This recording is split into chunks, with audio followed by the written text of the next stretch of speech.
1, 2, 3. Wait, on three or no? No, It's okay. Sorry. 1, 2, 3.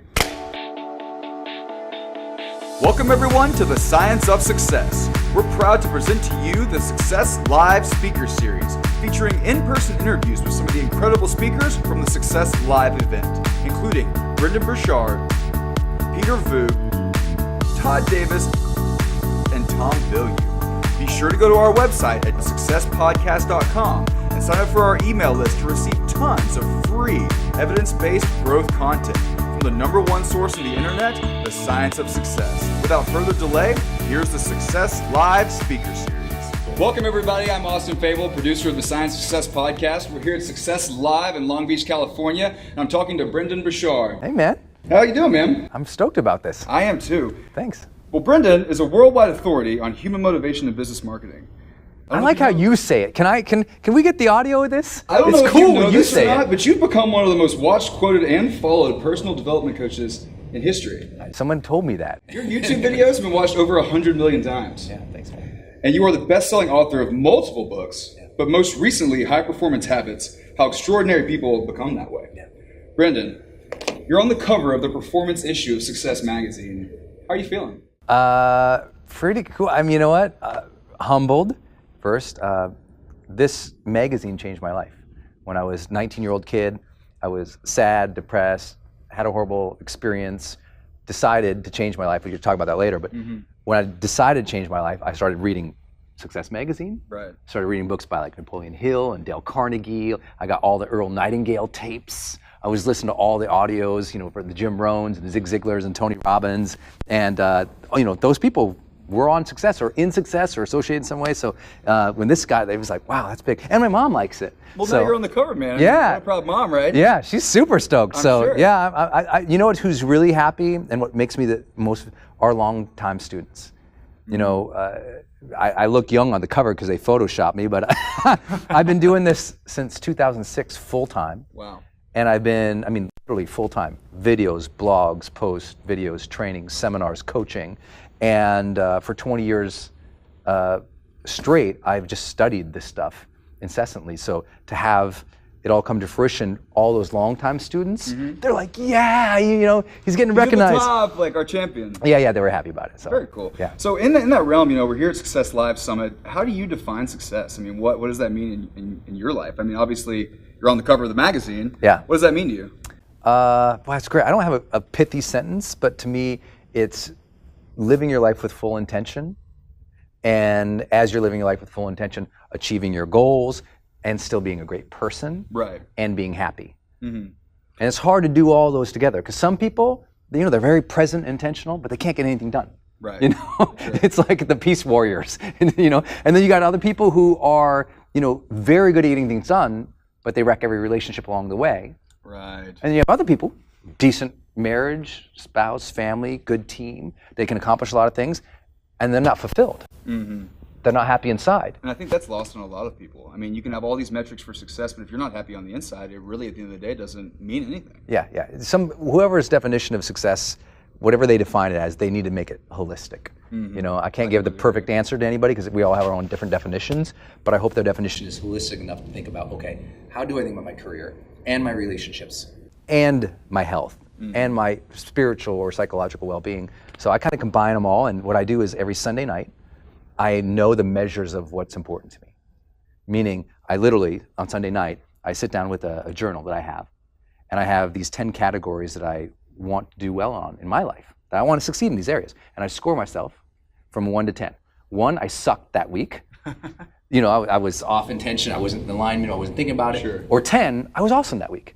And honestly, I don't have a lot of 10 weeks where everything is perfectly aligned. But by measuring what my success categories are every Sunday night, it makes me more intentional the following week. And over a period of time, you course correct. Right. I think a lot of people want to change their life completely, and they think it's going to take years, and often it's like little movements. I think that's such a good point too, and then Josh touched on it yesterday when he was talking about, you can learn all these things, you can read all these books, but if you don't use the knowledge you gain to kind of course correct yourself or change, it really doesn't mean anything. You just have an expensive hobby. Yeah, and people also, they feel bad about themselves. They say, well, I'm not disciplined.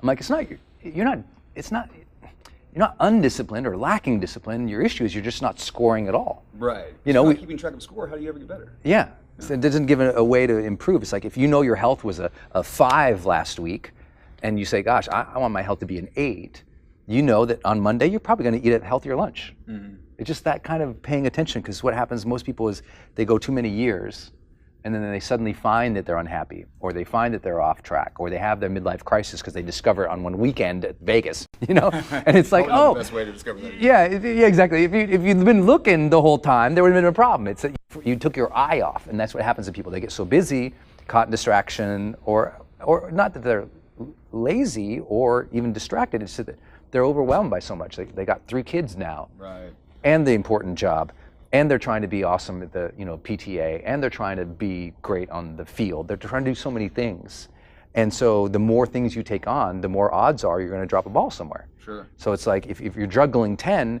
the only way to juggle 10 balls is to be seeing those 10 balls in your peripheral. Right. Right. And so what I tell people is make a weekly practice. It is a high performance practice to be more self-aware, but you can't do that unless you're scoring it and putting it on paper somewhere. Absolutely. And I think the point can't be missed you made. The more you take on, which you inevitably will as life goes, it's even more important to continue doing that. Absolutely. I want to touch on a couple things you spoke about yesterday. One that I really enjoyed, treating people with respect. One of my favorite quotes is, everyone's fighting a battle you know nothing about. Yeah. So if we're thinking, to try to remove our ego from things, how can we go about our lives and sort of foster that skill to where I can take into consideration what's going on in Brendon's life right now, and he thinks about what's going on in mine before necessarily reacting to whatever you may do, whatever mood you might be in? Yeah. It's funny because treating other people with respect is a function of knowing yourself. Mm-hmm. Because if you're honest with yourself, you struggle, and you're not perfect, and you suck at certain things. Definitely. And you've had days when you're not present or great or amazing. And so when other people are not present or great or amazing, you don't have to berate them or judge them or hate them. You go, oh, they're having one of those days like I've had those days. Right. And so, I think that, the Dalai Lama talks about compassion and love so much coming from empathy. And it's just, empathy comes from understanding yourself first. Like, I think I always say there's sort of 2 stories in the human narrative. There is struggle, and there's progress. Mm-hmm. And so if you're seeing someone who has lots of progress, you don't go, what a jerk, how lucky is he? You go, oh, he's on the progress curve right now. And if you're struggling, you're like, I'm on the struggle curve right now. But it switches, it moves over. Sometimes you're struggling, sometimes you're progressing. And as soon as you meet somebody like that, and you go, they have both. Right. Well, they kind of go hand in hand, don't they? I mean, completely. You have to struggle somewhat to progress. Yeah. And as soon as you understand about people, everything's cool. It's when, and you already answered it, your own question is that when your ego's in, that's when you start judging everybody and complaining or thinking that they're so different. And I think the most important thing for people to realize is you can't treat someone with respect unless you have self-awareness to realize your inadequacies. And then once we all recognize our human failings, then we stop treating people so bad. Because then you realize they are struggling. Right. They're dealing with stuff that you'll never know about. And so my dad taught me that. The story you're talking about. He worked at the DMV, and people hate going to DMV. I've been a couple times. Yeah, and they hate the people who are working there. And the people who are working there, what most people don't know, they're underpaid. They're completely strapped by all this, state red tape, things they can't do, some things they can do. Their offices are underfunded. I mean, they're working in an environment that's really difficult where everyone's mean every day. So they're doing their best too. I can't imagine working at the DMV. It's brutal. I cannot imagine it. Brutal. And I saw it firsthand. But my dad would meet these people, even when they're screaming at him. And he was a former Marine. I mean, he could tear their throat out, and they wouldn't even know it happened yet.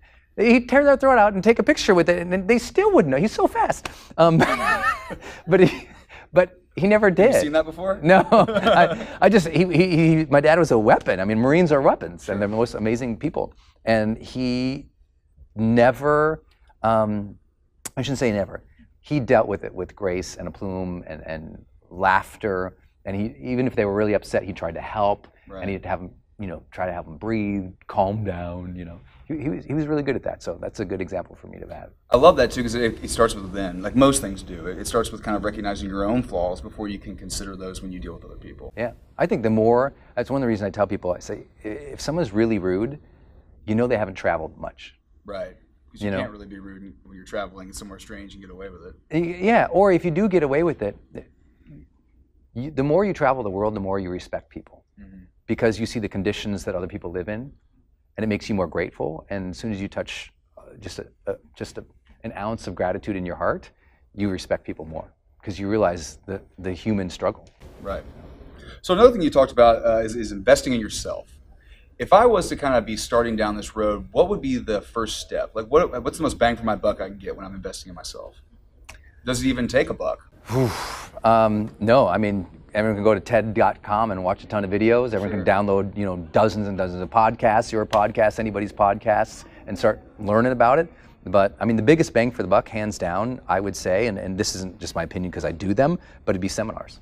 Like, people need an immersive experience, especially today, where they're away from the distractions and the phone is off and they're listening and learning, because that doesn't happen outside of like K through 12 anymore. No. Even in colleges, they're on the phone. I mean, you need the ability to get into a room with trainers where you have a journal and that room becomes a cocoon of safety from all the distraction and you can focus on things. And I'm only answering this because you said bang for the buck. Right. It's why I used to do 1-day seminars or 2-day seminars. Our seminars are 4 days now. Wow. Because people loved it so much. They're like, I finally had a break from the crazy to strategically think about my life again. Because that's what they're just handling so much of the minutia, they lost strategy. And when they lose strategy, they lose intention. And then all of a sudden 5 years goes by and like, what happened? And so when people get into a seminar room like here, where we're at the Success Live event, when we're here, people's lives truly do change. Right. And more people walk up to me and say, you changed my life from something where they had duration, time. Like books, I get that all the time. You changed my life because we sold so many books around the world, and I appreciate that. And the reason is, it takes 4 or 5 hours of my writing, my voice in their head to change. Right. So to me, it's seminars, it's books, then it's online courses, because again, duration. And I think the cool thing with online courses is it gives people tools. Right. Download, fill it out. Did you do it? Did you not? Like accountability. But I think what most people do is they don't invest. And I probably made that mistake about 3-4 years of my life, where I just thought, well, I kind of, things are good. And but you can be so much better. Yeah, that's what's we gotta be careful. Is like, there are a lot of people who live the comfortable life. They're doing good, but they're also failing on their potential. So even though they say life's good, but the reality, you dig down, they're like, they got more in them. They could be serving more, they could be making a difference, and it's not about like guilting them to do it. It's just like, hey, you can access a higher level, but you're never gonna be able to access a higher level without education. When you talk about seminars and online courses, the immersion too, like being actively a part of it, and especially at an event like Success Live, being around other people, whether it be virtually in a community or whether it be in person like we are now, that actually have the same goals and want to get better as well. Yeah. The ability to have good influence around you is everything. And the ability to know how to influence other people positively is everything. But back to the investing in yourself, it's not once. You need to stay, like, people look at this and say, oh, you're so lucky to be on the cover. I'm like, I am. And I also know this guy right here has read a personal development, leadership, or business or psychology book every week for 22 years. Wow. I've only missed 2 weeks in my entire life of reading at least one book in those categories. And that was when I was sick and seriously, physically in a hospital. Unable. So I think that people don't realize how long you have to work on yourself. Sure. They think, oh, New Year's Eve, I'm going to think about myself in my journal. I'm like, man, like once a year. That's got to be every day or every week. You got to stay on top of yourself in your education. So I know you love surprises. Yeah. So we've got one for you. All right. So we've been here covering the event for the past 2 days, and we had a chance to kind of mingle with the crowd. Yeah. We got a couple questions from people that were here. I like it. They would like to ask you if they could. Okay. So another thing you talk about is listening to fear. You gave the skydiving example. I love that. I'm a big fan of kind of using fear as your compass. Yeah. So we asked Leanne Dezano, and her challenge right now is she's stuck with these distractions and resistance in her life, and she's wondering, how do you fight fear and push through resistance? 2 different questions. So fighting fear is knowing what it is, and fear is ultimately 3 things. It's our concern or worry about loss. So if I lose something, I'm going to feel pain about it. Then it's concern about hardship, like I'm not going to be good enough to be able to handle that. It's going to be too hard. It's going to freak me out. So we're scared to try something new because you go, I won't be able to handle it. Right. And then it's outcome pain, which is, well, if I do, figure it out and I try it, well, then the outcome won't be good. The grass won't be greener. It's like someone on a diet, like any of you take those things. Well, if I do a diet, well, then I'm gonna lose my favorite foods. I'm gonna have to, go to the gym, learn all these new ways to eat. It's gonna be a pain in my butt, hardship. And then, you know what, if I do all that work, I take that stupid diet, I do everything, and then, you know what, it doesn't stick. And then, 60 days later, I'm horrible shape again. So why even try? But then you're back to where you were at the beginning when you wanted to change in the first place. Yeah, but that's fear at work. Even though we don't associate fear with dieting, it is for people. They don't know it. And then in lots of other areas, you want to change your job. Well, if I change my job, then I lose this office, and I like my coworkers, and I have stability. And if I change my job, well, I got to make a resume and do all those interviews, and that's so hard, and what a pain in the butt that is. And then what if the new job isn't any better? And that's why people stay in the job that's wrong for too long, because it's fear. They'll justify it in 100 different ways, but usually there's fear there. So once you know those things, you can flip them. To answer your question is, how do I deal with it? Well, I'm just aware of when I have fear, but I'm like, oh, I'm thinking about loss here. I'm thinking about hardship here. I'm complaining about maybe it won't turn out as good as I think. And I flip it. Well, yeah, maybe I'd lose something, but what could I gain? Right. And I started obsessing about the gain. Maybe it'll be hard, but what if what's hard makes me better? How could I grow as a person through this process, or engage it in a way that I could enjoy it? How can I bring joy to the situation? That's why on stage I always have people scream, bring the joy. How can I bring the joy to the struggle so I don't hate the hardship, but rather I engage it? Right. And then instead of outcome pain where I'm like so upset and so angry that it might not turn out, I go, okay, if it does turn out well, how will I use that new opportunity to be a better person or to help more people? And then so it's kind of mental ninjutsu. Yeah, I love it, flipping it. Just like flipping using the fear, the momentum of the fear to kind of flip it on itself and figure out how you're going to overcome it. Yeah, and then distractions, the second part of your question, there aren't distractions. We keep thinking there are these distractions that come and get us. You're not going to walk down the hallway and get knocked over by a distraction. There is no such thing as a distraction. There are objects and items and products and things in the world. Whether or not we choose to engage with them is either distractive behavior, but we're in control. There's so much distraction. I'm like, as if we're out of control. Yeah. We're not going to get, I can't control it. I have to click the YouTube video. Yeah, it's like, so for me, I don't think there is such a thing as distraction. I know if I am doing distraction. Mm-hmm. And as soon as I recognize I am doing distraction, then I get back on track. And people say, well, how do you do that? You know who the least distracted people are? The people who have the highest levels of clarity. And we've been able to measure that with the High Performance Indicator assessment. I run the High Performance Institute, huge think tank, training center for high performers worldwide. Basically the top 15% in any given category. And there's just no question, one of the reasons they high perform over everybody else isn't because they just minimize distraction, it's because they're clear about who they are and what really matters to them. And once you get really clear about those things, distractions don't knock you off as much. Because you realize, oh, this activity I'm doing right here, this means nothing. Yeah, it's not in line with my goals, where I want to go, because I'm clear about those goals. Yeah, and it's not that they don't engage in entertainment. It's not like high performers never watch a movie. Well, the timing's just got to be right. Yeah, they just go, okay, I'm going to watch a movie now. I'm going to really enjoy. One thing that people are like, I'm on the cover of this, right? And what people don't understand about this guy is how much fun he has. This guy took 17 weeks off last year. Oh, wow. But you kept reading through the 17 weeks. Kept reading through the 17 weeks, but I orient my life to support the lifestyle that I want. And I'm hardworking, but the difference is, everyone's like, oh, how did you get the extra 17 weeks? I go, no, I just didn't mess around for 17 weeks. Like when I work, I'm a SWAT team, because that's what I'm doing. I'm singular focus, and that's what we learn from high performers. And then when it's time to screw off and go have fun, I'm world class at that. You know what I'm saying? So I think it's just a distinction of stop blaming distractions as if they're something that come and get you, because they're not coming to get you. It's your own behavior and maybe your own willingness to reconnect with what would really matter to me. And I've spent 22 years going to bed at night asking, did I live? Did I love? And did I matter? Because for me, I learned that when I face the end of my life, which I've done twice now, I know I'm going to ask those questions. That's how I gauge, like, did I live a good life? Right. Was I alive and vibrant? Did I connect with people and love them? Did I make a difference? So scoring that every night, did I make a difference today? Did I matter today? It's helped me really become focused on what doesn't matter.